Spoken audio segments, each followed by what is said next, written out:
If you can't make it here, you can't make it anywhere. That's right. You heard it correctly. That was not a mistake. That's exactly the way I meant it. Welcome to the first episode of Explore New York City.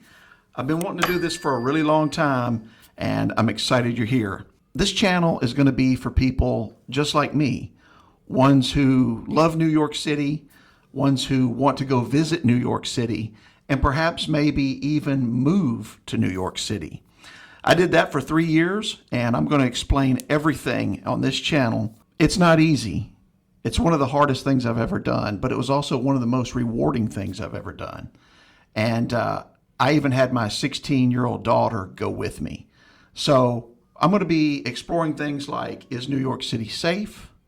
How to get from the airports to Times Square, and all the other questions I've been seeing on a lot of different groups that I'm involved in with people who love New York City and want to go there for the first time. And like I said, perhaps even move there. One of the questions I see a lot of times is, how can I make it in New York City? You know, there's all kinds of things like needing 40 times rent, credit scores over 700, deposits for rent, fees for brokers, all kinds of things. And I'm here to tell you, you actually don't have to have any of those things. And I'm going to explain that more as we go along. Let's talk about housing. How much are you willing to pay? How close to Manhattan do you want to be? And how close to the subway do you want to be? Obviously, how much do you want to spend? How much can you afford to spend? These are at the top height of some of the questions I had before I moved there. And you're going to need to be able to answer these. So think about that. You know, are you okay living in Brooklyn? Do you want to be in Manhattan, Staten Island, Queens? You know, you've got a lot of different choices here. The Bronx. You need to make that decision first. What area of New York City do I want to be in? Next thing is, what's your budget?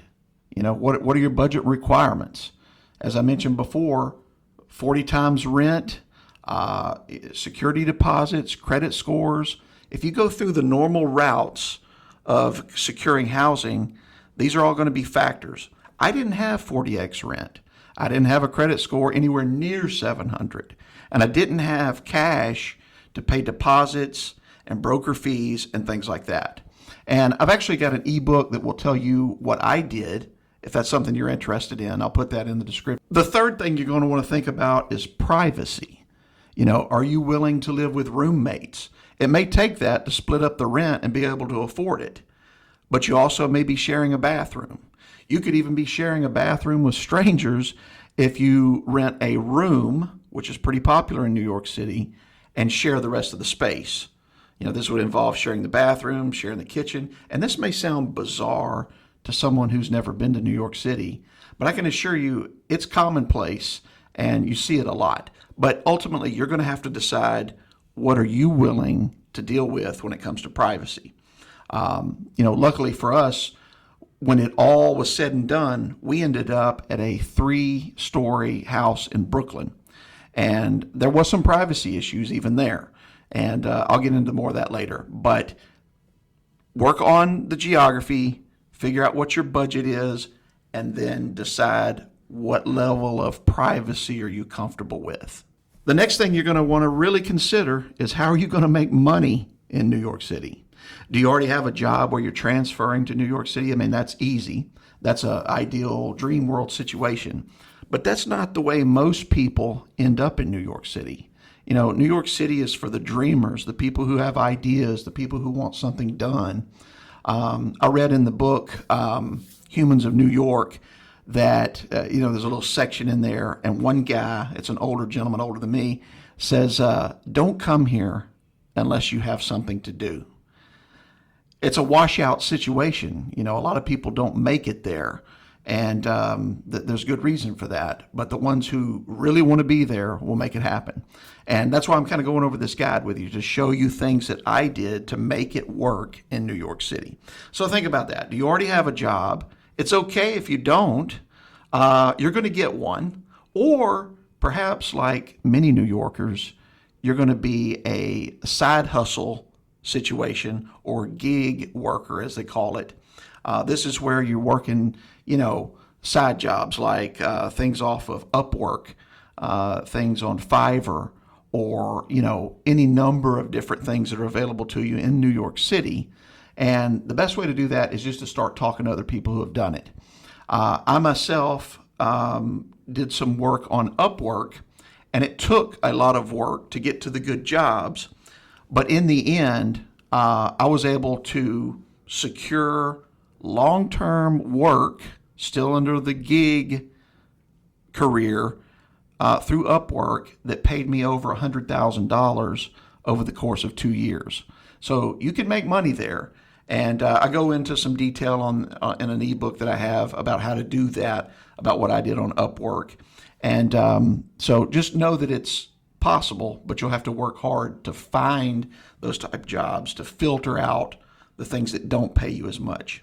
Another thing to think of, the second thing is ask yourself, what skills do you have that would be useful in New York City? Have you got restaurant experience? Transportation is huge in New York City. Have you been driving with Uber or Lyft before? Are you willing to start that? There's programs where they'll actually lease you a car. And speaking of cars, we did not have a car. We made it just fine. So you don't have to have a car in New York City. But when you're thinking about a career or jobs, how to make money, many Uber drivers I've talked to over the years told me they were making $100,000 a year in New York City. The third thing you want to think about is, are you focused on your dreams? New York is a place where dreams come true. It really, really is. It's not cliche. That there is a magic about New York City that you can't experience anywhere else. If you've never been there, exciting times await you, because you'll know when you get there after you spend a couple of days if it's for you or not.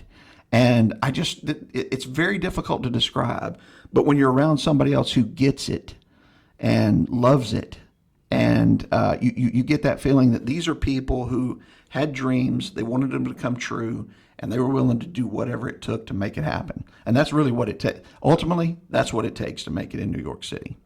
So think about that. And that's part of the reason why I say if you can't make it here, you can't make it anywhere.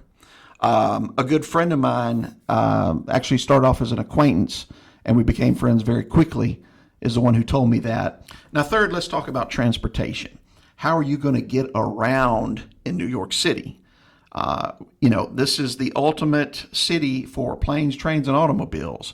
You have Uber, you have Lyft, you can walk. Our distance from our place in Brooklyn to the subway station that we took each day to get into Manhattan, to get into Queens, was about 0.6 miles of walking one way. So that was very different than what we were used to. If you look back at the steps that you take on your iPhone or Android app that shows, how many steps you took this month or this year, you can tell the times I was in New York City where I was visiting, or when I moved there, it goes way up. And, so instead of buying tires for a car, we spent a decent amount of money buying shoes, because you will need shoes quicker than you did before. I certainly did.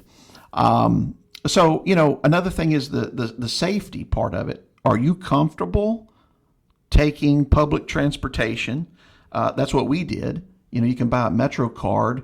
A 1-week card is about $34, and that's going to get you on the subways and also the buses. It's not going to get you on Ubers or Lyfts, of course. It's also not going to get you on any of the ferries except for the Staten Island ferry, which of course is free, and that takes you to Staten Island from Manhattan. It's also a great way to view the Statue of Liberty. Avoid the other tour that they try and sell you. Just get on the Staten Island ferry. Little pro tip there. Do you have the money for Ubers and taxis? As you can see here, that racks up over time, and that's something you'll have to budget. So keep that in mind. There's also cable cars. The Roosevelt tram that goes over to Roosevelt Island is a way to move from one place to another. there's trains that are coming in and out of different stations, like Grand Central Station, Penn Station, and then you have buses that leave the city and trains that leave the city. Maybe you're going to New Jersey for a job. I did that for a little while when we were there. Maybe you're wanting to get out of the city for a while. There's nothing wrong with saying that out loud. Ran into a friend, a work colleague who became a friend, and this was around Thanksgiving, and he told me he was leaving the city. And I was kind of like, leaving the city? Why would you leave here? And I'm only about 3 months in.